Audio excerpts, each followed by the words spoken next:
Hello, everyone. Welcome to my Stopwatch presentation, Public Institutions and Open Access Publishing, What Should Our Budgets Be Supporting? My name is Alex Dodd, and I am the Continuing Resources Librarian at University of Maryland, College Park. And I quickly want to mention that this presentation is a short overview of a larger paper that will be published early next year in ALA's Open Access Library Resources and Technical Services journal. They will have a special edition on open access topics early next year. So a large portion of my role at College Park is administering our open access publishing agreements. And through this, I started thinking more about what our budget should be supporting.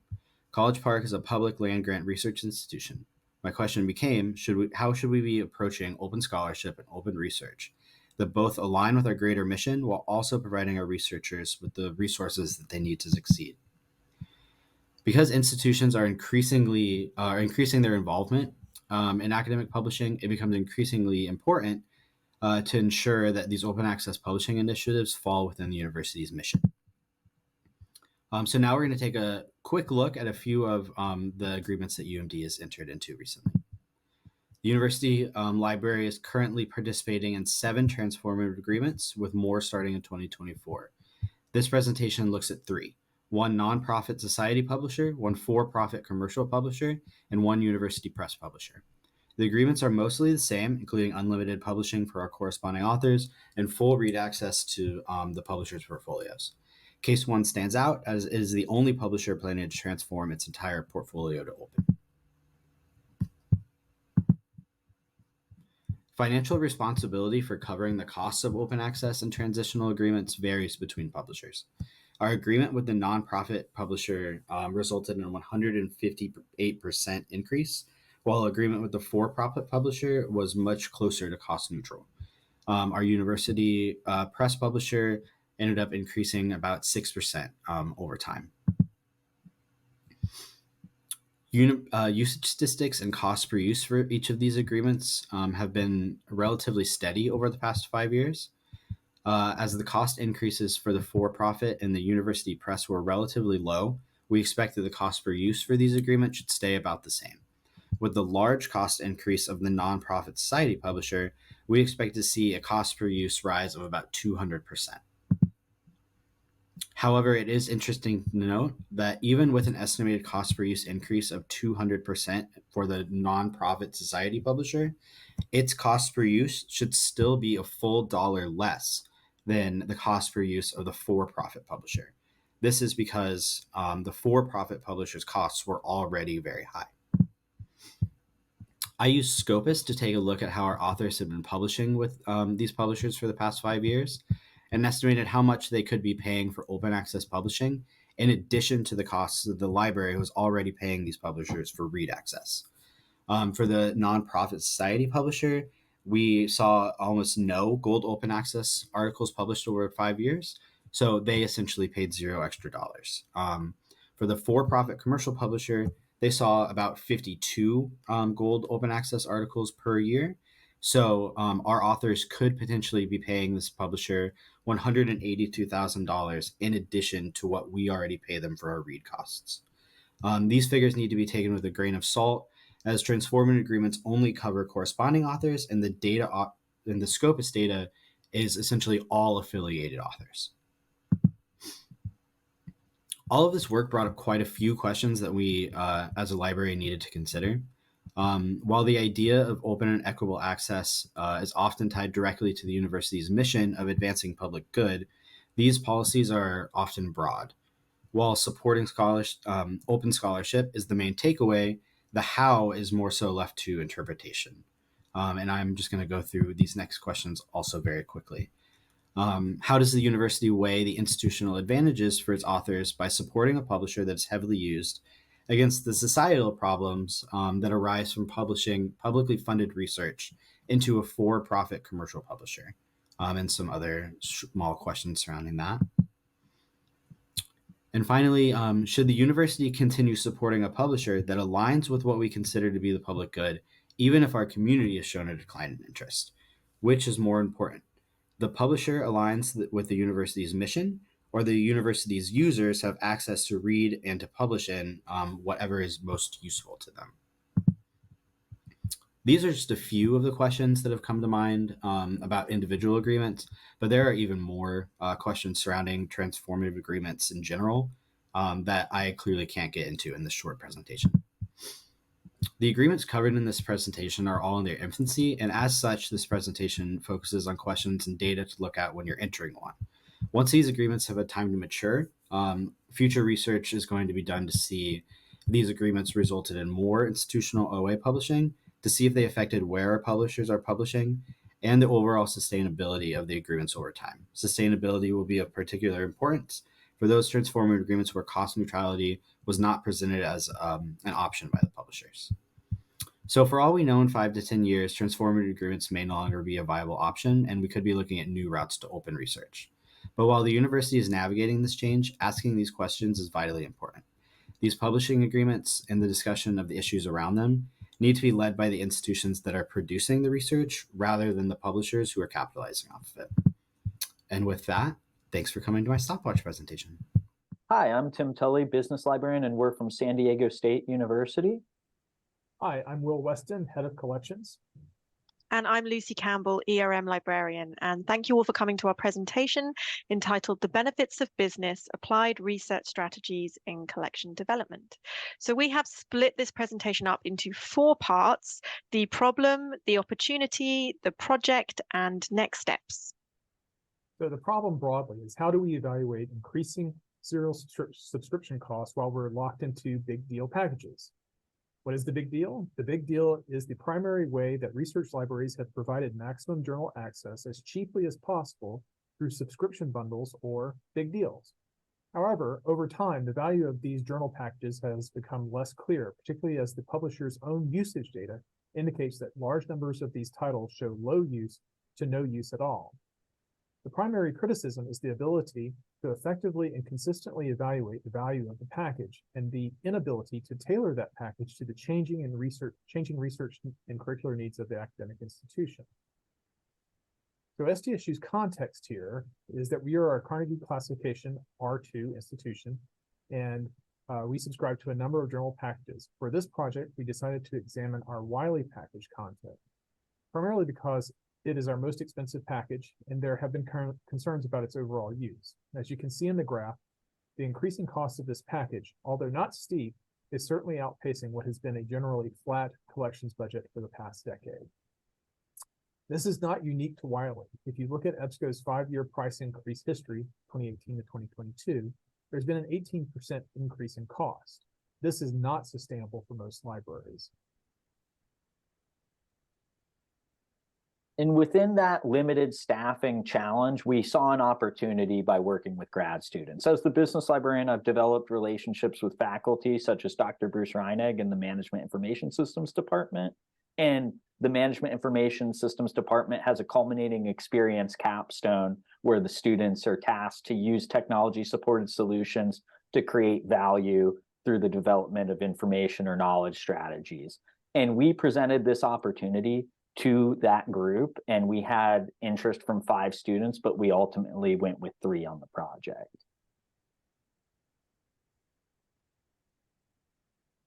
And in order to manage this multi-part project, we needed to adopt some business and project management strategies to oversee the workload. So one of the things we developed was a RACI matrix, which showed timelines for the deliverables and who was in charge of communicating with who and creating said deliverables. We also used a project management software that the library subscribes to called Basecamp to manage all of our shared files, message boards, to-do lists, schedules, etc. And I oversaw the bibliometric analysis portion of the project with the graduate students Zena and Minnie. And in order to do this, we used faculty composite data of who are the faculty currently at SDSU with the Analytic Studies and Institutional Research Department, and then looked at citation information over the last 10 years using Scopus and SciVal to figure out which journals are most likely to be cited by our faculty, that our faculty are cited in, or that our faculty publish in, to determine which Wiley journals are most likely to support our current faculty's research. So we are examining 10 years of counter data, looking at the average use of a particular journal title over time. Of course, there are inconsistencies in the data that need to be accounted for, such as new titles added and dropped. The average cost per use of the journal was then compared to the document delivery charge to the same number of article views. If the document delivery charge was lower, then it became a consideration for potential cancellation. Ultimately, however, its retention would be informed by the bibliometric analysis that Tim went through. And then the third piece of data we gathered was an in-depth overlap analysis using the standalone collection analysis tool GoldRush in combination with Alma's overlap analysis. And the goal here was to identify journals we might have access to from the Wiley package, also in existing subscriptions. Then we could exclude those from our list of journals we might want to pick up individually. These charts show summaries between the Wiley database package 2023 and the electronic collections at SDSU, but the spreadsheet is where the real data lay, because that detailed out where else content was provided. And that allowed us to quickly identify journals that were 100% covered by alternate existing vendors, or perhaps partially covered at an acceptable level, which is a topic we are still debating. So it does take time to build a meaningful data set, and that allows us to cross-tabulate with the other two pieces of this project, even though it may seem straightforward. So the next steps for us are, once we receive the final reports for stages 1 through 3 from our graduate students, we will synthesize that information and develop a list of journals we recommend SDSU pick up as individual subscriptions in the event we decide to drop the Wiley package. At that point, we could solicit quotes and have the answer to our big question, which is how much money could we save by dropping Wiley and still maintain similar coverage that meets the requirements of our campus community. If, as we suspect, it is significant, we can reallocate those resources for collection needs and potentially maybe co-author a paper with our graduate students on this collaboration. So that would be a big win-win for them, because they get some professional academic work under their belts, and hopefully we will get to return to Charleston next year and update you on our progress, and maybe even inspire you to investigate your own big packages. So there's some lofty goals, but we are very optimistic. Thank you for listening to our presentation, and here's our contact details if you have any follow-up questions. Hello everyone, and welcome to my session, Open Access Alphabet Soup, TAs, RMPs, APCs, and S2O. My name is Joe Marciniak, and I'm the Electronic Resources Librarian for Princeton University. This session is about Princeton University Libraries, or PULs, experiences funding and supporting open access publishing, or OA publishing. First, a quick review of some OA terms. An APC is an article processing charge. This is the cost charged to authors by a publisher to publish their work as open access. RMP agreement stands for Read and Publish Agreement. This is a license agreement that covers both a reading fee, the subscription fee, and a publishing fee, that open access APC. A TA is a transformative agreement, a license agreement that is designed to move from a subscription purchase model to an open access model. So an RMP is an example of a TA. S2O stands for Subscribe to Open. This is a model where subscription costs cover open access reading costs. So basically, just by renewing your subscription with a publisher, it makes content open access for that subscription term. Not all academic libraries are able to or willing to support OA publishing. The main reasons why PUL supports OA publishing are that it directly aligns with our vision and North Star statements, particularly prioritizing equitable and inclusive access and democratizing access to knowledge as a core component of the library experience. So this was sort of our motivation or justification to begin exploring options to support OA publishing. So how does PUL support OA publishing? In two main ways. First, we established an OA publication fund. And second, we pursued RMP agreements as well as S2O opportunities with publishers. For the OA Publication Fund, we actually set aside money from our Collection Development Fund to pay APCs for affiliated corresponding authors. We created an application process, policies and guidelines, and a steering group to review and vote on applications. For the RMP agreements, we began contacting publishers or reviewing the offers that we had already received. To do this, we established an open access task force comprised of stakeholders within the library. To advertise and organize our OA efforts, including our RMP agreements, we created a simple LibGuide and website. Our 6 RMP agreements are with the Association for Computing Machinery, Cambridge University Press, the Institute of Physics, the Public Library of Science, the Royal Society, and Wiley.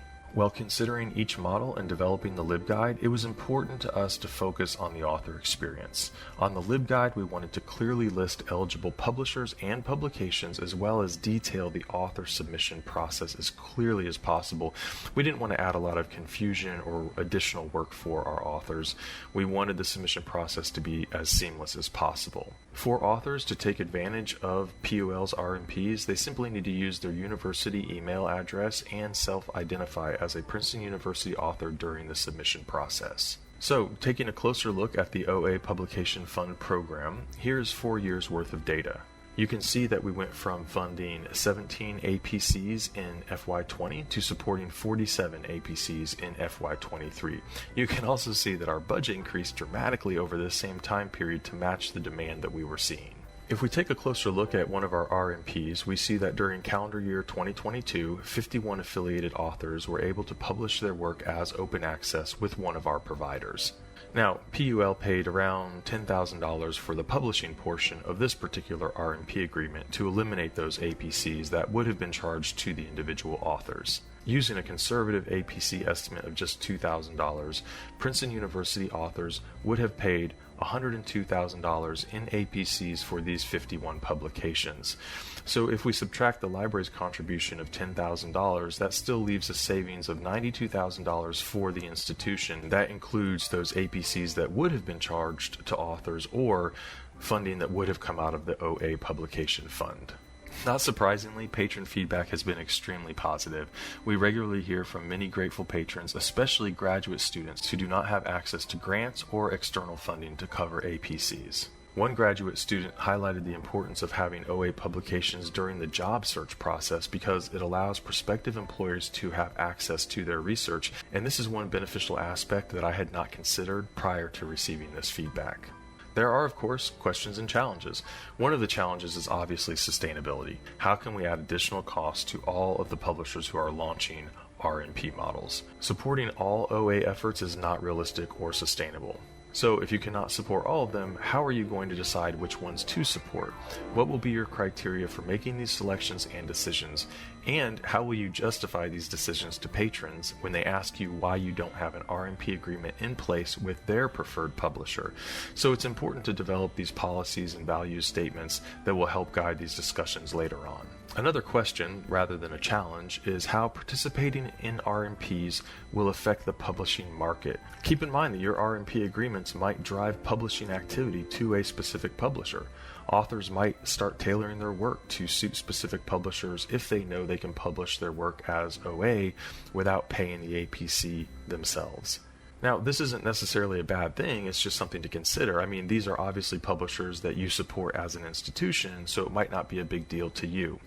But if you only launch 1 or 2 RMP programs, then you might inadvertently be driving a lot of traffic to those publishers, therefore affecting the publishing market in some small way. And our next step is to review all of the data and feedback from these OA support efforts now that we have a few years worth of information, and use that to chart our course going forward in terms of how PUL will sustainably be able to support OA publishing. Thank you for attending my session. I hope it was a helpful overview of PUL's OA publishing support, as well as some of the challenges and questions that we have encountered along the way. Welcome to Start Your Engine, Drag Personas, and Contract Law. Today we'll be covering a lot, and this is our table of contents. We'll do an about us so you can meet our presenters. We'll cover some history, intellectual property and contract law definitions and examples, followed by some observations and current events. At the end of the presentation, there's a slide of takeaways from the highlights of this presentation. A little bit about us. My name is Isabel Antes. I'm the Open Educational Resource Librarian for Texas State University Libraries. I'm Donna Dean. I'm the Senior Library Assistant at Austin Community College Libraries. And I'm Stephanie Towery. I'm the Copyright and Open Access Initiatives Librarian at Texas State University Libraries. And this presentation was recorded on October 27th, 2023. So I'm here to talk to y'all a little bit about the history or herstory of drag. A lot of people debate about the origins of the name drag. Some people consider it a Shakespearean term that was coined by the actors portraying the women, and they would note how the petticoats and dresses and skirts worn would drag across the stage while people were performing. We commonly refer to drag as a female impersonator, but nowadays it's much more nuanced than that. It's not always an assigned male at birth portrayal to female portrayal. And it's considered a protest of gender norms as well as a performance art. And some more origins, we think of Shakespearean times when women weren't allowed to perform on stage, so men would portray women. We think of vaudevillian times when traveling acting troupes would portray women on stage as well. We think of movies such as Mrs. Doubtfire. We think of the ballroom scene, underground ballroom scene of the 80s and 90s. And we also think of protests and demonstrations that occur to this day. What really I think should be known by many is that drag is now considered a mainstream art form, and it's far more celebrated than it is condemned. And we can thank RuPaul's Drag Race probably for the worldwide phenomenon that is drag. And we have Drag Race series all around the world now, not just here in America. Some of the places listed on the slide are ones that I encourage you to check out, but drag is a worldwide phenomenon. Hi, and now we're going to talk about intellectual property and contract law and drag. So there are three things to know about before we even get into this. And one is copyright. And you usually, as a creator, own the copyright in your work from the time it's created. You do have an expectation of privacy and the expectation that people won't release private facts about you. And you have the right to publicity to the commercial use of your image, name, and likeness. So we're going to look at some examples. So the reality show contracts are very, very detailed and restrictive. When I first looked at the Drag Race contract, I thought, oh, this is very, very restrictive. But I found out that that comes from reality TV, and that even regular talent agreements for scripted shows can be quite extensive and restrictive. These talent agreements have actually been tested in the courts, and they are enforceable. They're not unconscionable, and they won't be voidable or voided. And interestingly, in reality TV or reality show agreements, they required people to appear as themselves, not as personas, which is kind of flipped in drag. Now we're going to talk about drag. So the idea of your persona or character, you can own it, and it is copyrightable, but it can also be transferred or licensed to someone. So the first thing that's interesting about drag is that it is the persona that is protected, and that's what's interesting about drag, right? The persona. No, the characters are copyrightable and transferable. We normally think about Hollywood as protecting its copyright and license. They have a lot of licenses, and they're usually scripted. So when it comes to drag, it's unusual because drag is a persona that's embodied in the performance, and it is improvisational. So it is not fixed in a tangible medium unless it's recorded. So it's a little bit different, and it's interesting because of that. One of the takeaways is that most contracts are going to be enforceable. You have to read the fine print and understand what you're agreeing to. So for us as academics, if we are creating our own creative content for our employers, like instructional videos, things, marketing, stuff we put on YouTube, can we take our personas that we create on with us? So one of the things to look at is making videos or using your likeness a part of your job. Then it's probably your videos are going to be considered works made for hire, and your employer will own them. Does that mean that your job owns your persona or character you create? Probably not. It may be something that they try to get a contract for. So just make sure that your employment contract doesn't look like a reality TV talent agreement. One of the big takeaways is that you can probably create content for your employer without the danger of transferring that persona or character that you use. You probably will be able to take that outside of your job and use it at your next job. The only exception is if the character you create is very tied to the employer's brand. So say I'm a tiger, and I dress up like a tiger and the mascot is a tiger. Anyway, so the big takeaways are you have to remember to agree that to read your contract, make sure you don't agree to anything that you don't want to give away. You can contract out of copyright and also privacy and publicity. And also make sure you don't agree to anything that is you can't under your state law. And that's all for today. Thank you so much for watching us.